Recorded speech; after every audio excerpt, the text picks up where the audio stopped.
Bonsoir à tous et bienvenue dans ce point de l'actualité. La campagne électorale a débuté ce 15 octobre. Dans la ville, vous avez certainement remarqué les affiches des candidats à la présidentielle du 31 octobre. Ils ont 2 semaines pour passer leur message auprès des populations. Hier, la commission électorale indépendante a commencé la distribution des cartes d'électeurs dans tous les centres de vote. Elle appelle les 7,4 millions de personnes inscrites sur la liste électorale à participer à cette opération, la CEI qui a aussi donné l'assurance d'une bonne organisation du scrutin. Les tours A et B retrouvent une nouvelle jeunesse vieille de 40 ans. Ces jumelles dans la cité administrative du plateau ont été rénovées. Après plusieurs mois de travaux, les bâtiments totalement remis à neuf par l'État. Il y a de nouvelles ergonomies, plus d'espace, les immeubles aux commodités modernes et une meilleure gestion. Le Premier ministre Ahmed Bakayoko a inauguré ce jeudi les 2 tours. Abdoulaye Koné. Après 25 mois de travaux, les tours A et B de la cité administrative du plateau sont maintenant opérationnelles. Mises en service en 1978, elles affichaient un état de dégradation avancé dû au manque d'entretien. Ces tours ont donc entre 35 et 42 ans d'âge, ce qui constitue un réel défi au plan de leur maintenance et de leur bonne exploitation. Aujourd'hui, de ce que la réhabilitation des tours A et B a permis de disposer de 19 000 m² de bureaux, 4 000 m² de locaux techniques, 6 000 m² d'espace de circulation, permet de loger dans ces 2 tours 8 cabinets ministériels et 2 secrétariats d'État à la tour A.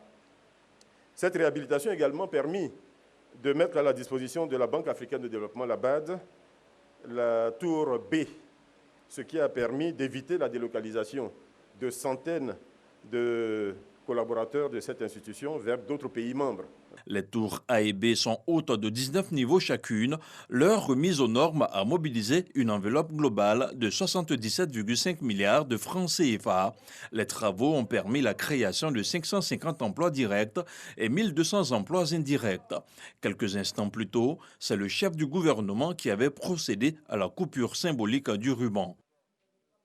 Cet investissement important, c'est la traduction du respect que l'État et que le chef de l'État et la considération que le président a pour chacun des travailleurs et chacun de ses collaborateurs.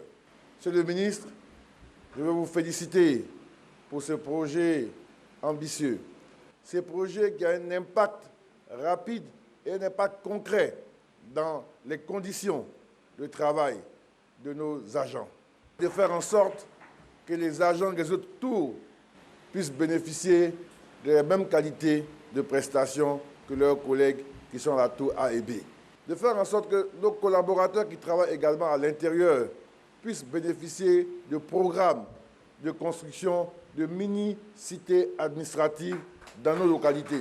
L'exploitation des tours A et B se fera désormais à l'aide d'outils technologiques de pointe.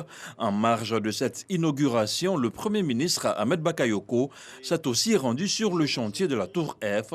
La 6e tour de la cité administrative sera la plus haute tour d'Afrique.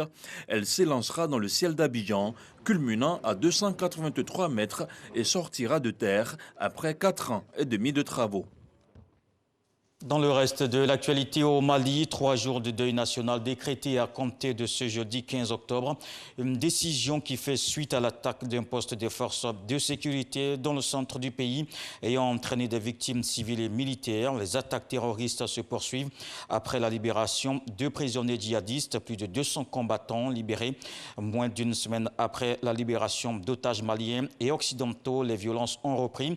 Les attaques djihadistes et les opérations militaires antiterroristes continuent comme si rien ne s'était passé. En France, après l'annonce du président Emmanuel Macron, le Premier ministre dévoile les modalités du couvre-feu. Les commerces, services et lieux recevant du public seront fermés dans les départements et métropoles. Il va être mis en place à partir de vendredi minuit un couvre-feu sanitaire courant de 21h à 6h. Jean Castex indique qu'à 21h, chacun devra être chez soi. À Paris et sa grande couronne ainsi que dans les 8 métropoles, au niveau d'alerte maximale comme Lyon, Lille, Toulouse, Montpellier et Saint-Étienne. Ce jeudi, les dirigeants de l'UE réunis en sommet à Bruxelles, ils ont réclamé à Londres les gestes nécessaires pour permettre un accord sur leurs relations post-Brexit. Ils affichent leur ligne rouge face au Premier ministre britannique Boris Johnson qui menace d'arrêter les négociations. Les 27 se disent inquiets que les progrès réalisés sur les questions clés ne sont toujours pas suffisants pour qu'un accord soit conclu. Les négociations butent sur les accords de libre-échange, notamment la pêche. Les deux parties s'accusent mutuellement de laisser planer le risque d'un no deal potentiellement dévastateur pour leurs économies déjà fragilisées par la pandémie. Tout à l'heure, vous aurez les infos régionales. Je reviens à 20h pour le journal.